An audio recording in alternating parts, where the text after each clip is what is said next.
오늘 우리에게 주신 하나님의 말씀은 신명기 6장 10절에서 19절 말씀입니다. 신명기 6장 10절에서 19절 말씀 우리 한 목소리 읽도록 하겠습니다. 너희 하나님 여호와께서 그 땅에 너를 데리고 들어가실 때 너희 조상인 아브람과 이삭과 야곱에게 맹세해 너희에게 주겠다고 하신 그 땅, 너희가 건축하지 않은 크고 아름다운 성들이 있는 땅, 너희가 채우지 않은 여러 종류의 좋은 것들로 가득 찬 집들과 너희가 파지 않은 우물과 너희가 심지 않은 포도나무와 올리브나무가 있는 땅에서 너희가 먹고 배부를 때 스스로 삼가서 너희를 이집트에서 그 종살이하던 땅에서 이끌어내신 여호와를 잊지 않도록 하라. 너희 하나님 여호와를 경외하고 그분만을 섬기고 그 이름을 두고 맹세하라. 너희는 다른 신들을 곧 내 주변의 민족들이 믿는 신들을 따르지 말라. 너희 가운데 계시는 너희 하나님 여호와는 질투하시는 하나님이시니 그분의 진노가 너희에게 일어나서 그분께서 너희를 그 땅의 지면에서 멸망시킬 것이다. 너희는 마사에서처럼 너희 하나님 여호와를 시험하지 말라. 너희 하나님 여호와의 명령과 그분이 너희에게 주신 그 증언을 반드시 지키도록 하라. 여호와께서 보시기에 좋고 옳고 좋은 것을 하라. 그러면 너희가 잘 되고 여호와께서 너희 조상들에게 맹세로 하신 그 좋은 땅에 들어가 그곳을 차지하고 여호와께서 말씀하신 대로 너희 모든 원수들을 쫓아내실 것이다. 아멘. 약속의 땅에서 언약의 백성답게 살기. 약속의 땅에서 언약의 백성답게 살기라는 제목 가지고 오늘 함께 하나님의 말씀을 나누도록 하겠습니다. 계속해서 하나님께서 모세를 통해서 이제 가나안에 들어가서 살게 될 다음 세대들에게 권면의 말씀들을 계속해서 던져주고 있습니다. 그들에게 말씀을 가르쳐주고 계명을 주신 하나님께서 그 땅에 들어가서 어떻게 살아야 될지, 어떻게 그들과 구별된 삶을 살아야 되는지 다시 한번 출애굽기 20장에서 말씀해 주셨던 하나님께서 주신 10가지 계명을 다시 한번 재상기시켜 주기도 하고요. 원래 너희들이 어떤 존재였는지를 또 기억하게 하고 너희들뿐만 아니라 들어가서 너희들 다음 세대들에게도 그 말씀을 가르쳐 주어야 된다. 계속해서 이런 방식으로 말씀을 권면해 주고 계시고 오늘도 그 연장선상에서 말씀하고 있다고 보면 좋을 것 같습니다. 오늘 말씀을 이렇게 쭉 읽어보면 오늘 본문 안에 담겨져 있는 아주 중요한 메시지가 몇 가지 있습니다. 그 첫 번째가 바로 여러분 10절 말씀인데요. 하나님께서 이스라엘 백성들을 가나안에 들여보내실 때 오늘 본문은 어떤 표현을 쓰고 있냐면 10절 말씀을 보면 이런 표현들을 쓰고 있죠. 너희 하나님 여호와께서 그 땅에 너를 데리고 들어가실 때 그 땅에 여호와께서 너를 데리고 들어가실 때 그러니까 하나님께서 그들의 힘과 능력으로 그 땅에 들어간 것이 아니라 하나님이 그들을 어떻게 하셨다라고 성경은 기록하고 있습니까? 네, 데리고 들어가셨다라고 표현을 하고 있죠. 그러니까 같이 뭐 한 겁니까? 들어가시는 거죠. 마치 신부가 아버지의 손을 잡고 약속의 땅에 들어가듯이 그 땅에 들어가서 너희들 혼자 알아서 살아라 라고 말씀하는 것이 아니라 하나님께서 그들을 데리고 들어가셨다라는 겁니다. 아마 이 부분을 잘 알았기 때문이었었는지 모세가 이스라엘 백성들이 범죄해서 하나님이 나는 가나안에 들어가지 않겠다.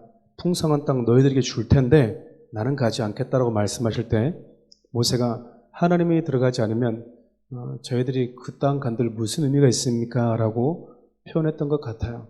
그러니까 여러분 가나안 땅은 눈에 보이지 않지만 하나님이 함께 데리고 들어가신 땅이라는 것이죠. 그러니까 우리는 이 장면들을 보면 어떤 그 장면들이 말씀이 연상되어야 하냐면 에덴 동산에 하나님께서 모든 것들을 다 만들어 놓고 하나님이 아담과 하와를 데리고 그 땅에 들어간 그 장면을 우리가 좀 떠올려 볼 수 있겠죠. 에덴 역시 인간의 수고가 인간의 노력으로 일궈진 땅이 아니라 하나님께서 은혜로 주신 땅이기 때문에 그렇습니다. 여러분, 가나안 땅은 이스라엘 백성들의 수고와 눈물, 그들의 노력이 들어가 있는 땅이 아니잖아요. 그렇죠? 그 땅은 전부가 다 하나님께서 일궈주신 땅인 것입니다. 그렇기 때문에 은혜로 주어지는 땅이었던 것이죠. 에덴도 마찬가지였죠. 에덴이라는 그 약속의 땅 역시 하나님이 은혜로 그들에게 주신 땅이었다라는 겁니다. 그래서 여러분 10절부터 12절 말씀까지 계속해서 뭐라고 말씀을 하고 있냐면 너희들이 들어가는 그 땅은 하나님이 너희들에게 주신 땅이다. 그러니까 너희들의 힘과 너희들의 수고로 일군 땅이 아니다라는 것이죠. 그러니까 우리는 하나님이 약속하신 언약하신 그 땅에 들어가 살게 될 때 어떤 그 영적인 의식을 가지고 살아야 된다는 겁니까? 그렇구나. 내 힘과 내 능력으로 들어왔고 내가 가지고 있는 지식과 지혜를 가지고 설계한 땅이구나라는 것이 아니라 전적인 하나님의 은혜로 주어진 곳이구나라는 이 사실을 절대 잊어버리면 안 된다라는 겁니다. 결국 그들이 가나안 땅에 들어가서 살게 되었던 건 하나님이 주신 많은 것들을 그냥 누렸던 것이죠.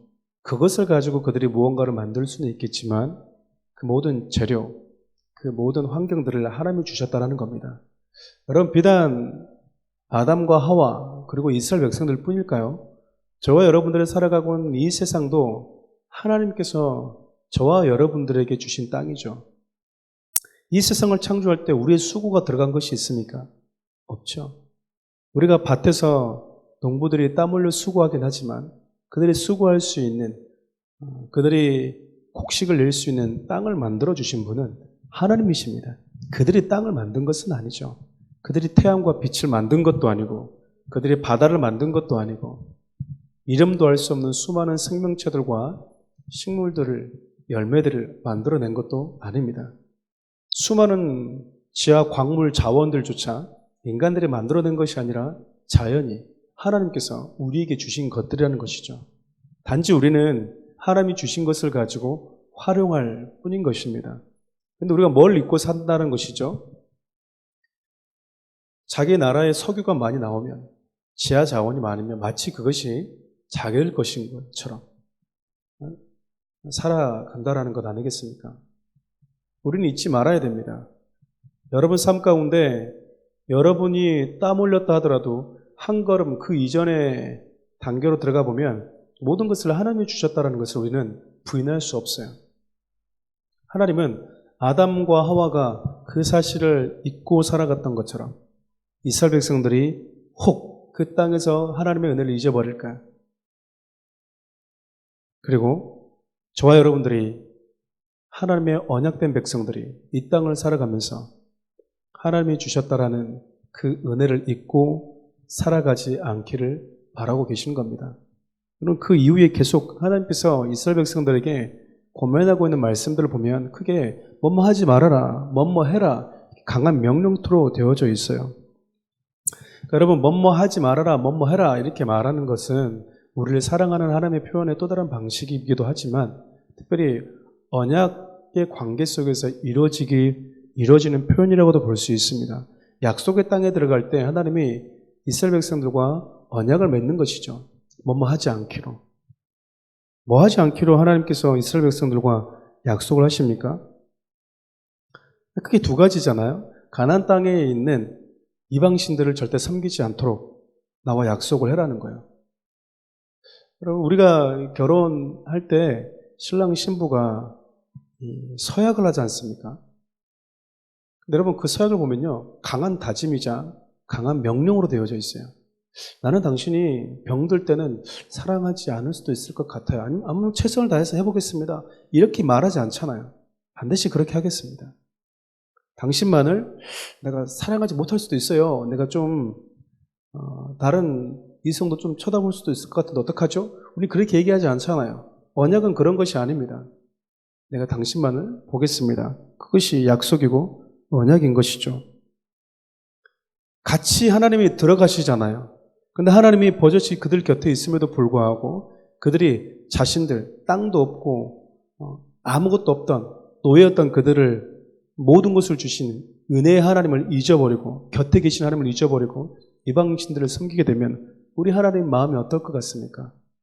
우리 하나님 마음에 불타오르는 질투로 가득하다라는 것입니다. 또 한 가지 당부하는 것이 있죠. 마사에서처럼 하나님을 시험하지 말아라 라고 당부를 합니다. 마사에서 무슨 일이 있었습니까? 마사 무리바 여러분 사건 아시죠? 여러분 출애굽기 17장이 보면 이 사건이 등장하는데 이스라엘 백성들이 목이 말라요. 물이 없죠. 그들이 뭐합니까? 불평합니다. 그리고 뭐라고 얘기합니까? 하나님이 계시다면, 하나님 우리 곁에 계시다면 물 좀 줘봐 그 말이죠. 하나님 물을 줄 수 있는 능력이 없는 분이십니까? 아니잖아요. 하나님을 시험한다라는 건 뭡니까? 하나님이 능력이 있어요. 전지전능하세요. 모든 것을 하실 수 있어요. 모든 것을 하실 수 있다는 것과 그분이 내게 모든 것을 해주신다는 것은 또 다른 문제이긴 하겠지만 우리는 내가 무언가의 결핍을 느낄 때 하나님의 능력조차도 의심할 때가 있다는 겁니다. 때로는 질병이 걸려 있을 때에도 우리 주님이 그것을 낫게 해줄 수 있는 능력, 전능함이 있음에도 불구하고 내 삶 가운데 아무런 변화가 일어나지 않으면 하나님은 그런 능력이 있는 분이 아니야 라고 하나님 존재 자체를, 그분의 능력 자체를 부인하는, 그리고 그걸 가지고 하나님이 살아계시다면 왜 이래? 하나님이 우리 곁에 계시다는데 왜 이렇게 목마르지? 하나님이 우리와 함께 하시는데 왜 이런 결핍이 있는 거야? 라고 우리가 하나님을 원망하고 하나님에 대해서 입을 여는 모든 것들을 성경은 하나님을 시험하는 것이라고 이야기를 합니다. 어디 살아계시면 한번 해봐요 라는 것이죠. 여러분, 이런 삶이 하나님으로부터 은혜 받은 자에게 있어서 얼마나 배은망덕한 일인지 몰라요. 결국 우리는 질병에 걸렸든지 가난하든지 결국 우리는 살기 위한 것이잖아요. 제가 오늘 아침에 운전하고 오는데 차선을 하나 딱 변경하고 앞으로 오는데 차가 저를 받을 뻔했습니다. 왼쪽에 있는 차가 저를 못 본 것 같아요. 제가 있는데 그냥 들어오더라고요. 다행히 새벽이었으니까 차가 많지 않지 않습니까? 순발력으로 이렇게 오른쪽으로 샥 피해서 부딪히진 않았습니다. 근데 그 차가 되게 뻘쭘했나 봐요. 근데 비상등도 안 켜는 거죠. 그 순간 제 마음이 어땠을 것 같습니까? 저도 모르게 이렇게 말하고 있더라고요.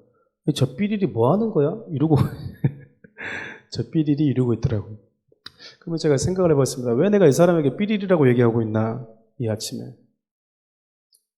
그렇구나. 사람은 누군가가 내 생명을 해하려고 할 때 강한 지키려고 하는, 내 생명과 내 안위와 내 행복을 빼앗으러 가려고 할 때 그것을 지키려고 하는 본능을 가지고 있어요. 여러분, 질병이 찾아올 때 그것을 지키려고 하는 본능과 본성을 가지고 있는 것이죠. 약을 먹든지 병원을 찾든지 해서 어쨌든지 간에 내 생명을 빼앗아 가려고 하는 그 질병과 싸우는 것이고요. 혹은 누군가가 나를 사고로 해하려고 할 때 우리는 욕을 하든지 어떻게 하든지 여러 다양한 표현 방식으로 내 생명을 지키려고 한다는 것이죠. 그것이 인간의 본성이라는 것입니다. 우리 인간이 그렇다라는 겁니다. 그렇게 생명에 대해서 집착하는 존재라는 것이죠. 여러분, 하나님께서 이스라엘 백성들에게 말씀하고 계시는 게 뭘까요? 그만큼 생명에 대해서 하나님이 주신 그 은혜들을 이스라엘 백성들이 소중하게 여기고 아무것도 없던 그들을 다시 살려주고 회복시켜주고 구원해 주신 그 하나님을 그 삶의 현장, 그 약속의 땅에서 잊어버리지 않고 기억하면서 살기를 하나님은 우리에게 원하고 있다는 겁니다. 하나님께서 이렇게 계속해서 말씀하신 이유가 뭘까? 그 이유가 바로 19절인데요. 이 모든 것을 행할 때 그들의 모든 주위에 있는 원수들이 쫓겨날 것이기 때문이라고 말씀합니다. 그러니까 여러분, 이스라엘 백성들은 어떻게 영적인 세팅이 되어져 있냐면요. 하나님의 말씀 안에 거하면 승리와 풍성한 삶이 주어지지만 하나님의 말씀을 떠나게 되면 우리가 원수들에게 설 자리를 만들어주는 꼴이 되어버린다는 것입니다. 저는 개인적으로 18절 말씀 상관절이 표현이 참 좋았습니다. 이렇게 기록이 되어져 있어요. 여호와께서 보시기에 옳고 좋은 것을 하라. 좀 더 우리식으로 얘기하면 하나님이 좋아하는 것을 좋아하고 하나님이 싫어하는 것은 싫어해라, 그 말이거든요. 여러분, 사랑이 그런 것 같습니다. 그리고 신앙생활을 하다 보면 하나님 왜 나에게 그런 명령을 하죠? 하나님 왜 나에게 자꾸 그것을 요구하죠? 왜 그건 하면 안 되는데 논리적으로 한번 얘기를 해봐요 라고 많이들 물어보는데, 여러분 정말 사랑하잖아요. 질문이 사라져요. 질문이. 그냥 뭐랄까요, 그분이 좋아하는 것 자체가, 또 그분이 싫어하는 것 자체가 내가 해야 될, 그 하지 말아야 될 충분한 이유가 되기 때문에 그렇습니다. 제가 그런 비유 종종 들었지 않습니까? 여러분, 사랑하는 사람이 종종 그런 얘기를 하잖아요. 당신은 그렇게 하지 않았으면 좋겠어요. 그러면 이유를 묻습니다. 왜? 그냥요. 제가 싫어요. 아니, 이유를 얘기해야지. 그냥 그러면 되나? 왜 내가 그렇게 하는 게 싫은데? 그냥 저는 싫어요. 여러분, 그냥 싫어요 라는 말이 충분한 이유가 됩니다. 우리는 자꾸 논리를 요구하는데요. 내가 왜 그것을 해야 됩니까? 라고 할 때 하나님은 그것을 좋아하기 때문입니다. 그러면 여러분, 우리가 해야 될 충분한 이유가 되는 것이고, 하나님이 싫어하기 때문입니다 라고 말하면 우리가 하지 말아야 될 충분한 또 이유가 되는 것입니다. 그러니까 신앙이 참 아름답게 성장한 사람들의 특징을 보면요, 많은 지식이 쌓여서 외란 어떤 논리가 많아지는 것이 아니라 하나님이 좋아하면 그냥 나도 좋고, 하나님이 싫으면 그냥 나도 싫어지는 겁니다.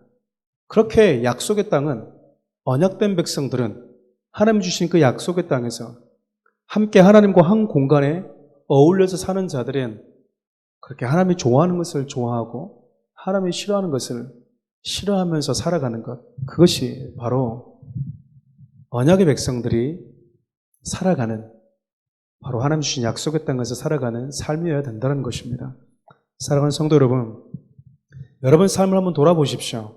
여러분들 어떻습니까?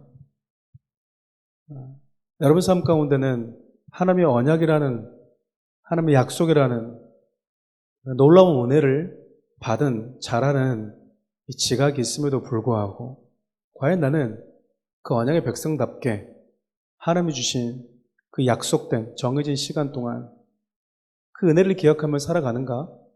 하나님이 좋아하는 것을 좋아하고 하나님이 싫어하는 것은 거절하면서 살아가고 있는가? 여러분 스스로에게 진지하게 질문을 던져보면 좋겠습니다. 자꾸 어떤 많은 말들, 그럴싸한 논리를 가지고 우리 신앙생활을 하지 말고요. 내가 사랑하는 하나님이, 아무것도 없는 나에게 모든 것을 주신 하나님이 당신의 모든 것을 걸면서까지 나를 지키고 보호하기를 원하셨던 내가 사랑하는 그 하나님이 좋아한다면 나도 그것을 좋아하고, 내가 사랑하는 하나님이 싫어한다면 나도 그것을 거절하고 싫어할 수 있는 믿음의 사람, 그런 언약의 백성들, 그런 믿음의 삶을 오늘 하루도 저와 여러분이 살아낼 수 있기를 주님의 이름으로 축원드립니다. 기도하겠습니다. 하나님, 우리는 하나님의 언약의 백성들입니다. 우리가 살아가는 삶은 나 혼자 사는 것이 아니라 우리 주님과 더불어 살아가는 삶입니다. 우리 주님이 우리에게 주신 수많은 상황들과 넉넉함을 경험할 때마다 그분을 더 깊이 사랑하고 그분의 은혜를 깊이 경험하고 상기할 수 있는 하나님 그런 마음들을 주시고, 특별히 우리가 살아가면서 하나님이 좋아하는 것이 무엇이고 하나님이 싫어하는 것이 무엇인지를 분별하고, 또 하나님이 좋아하는 것들은 좋아하지만 하나님이 싫어하는 것들은 과감하게 거절할 수 있는 믿음의 사람들 되게 하여 주십시오. 예수님의 이름으로 기도합니다. 아멘.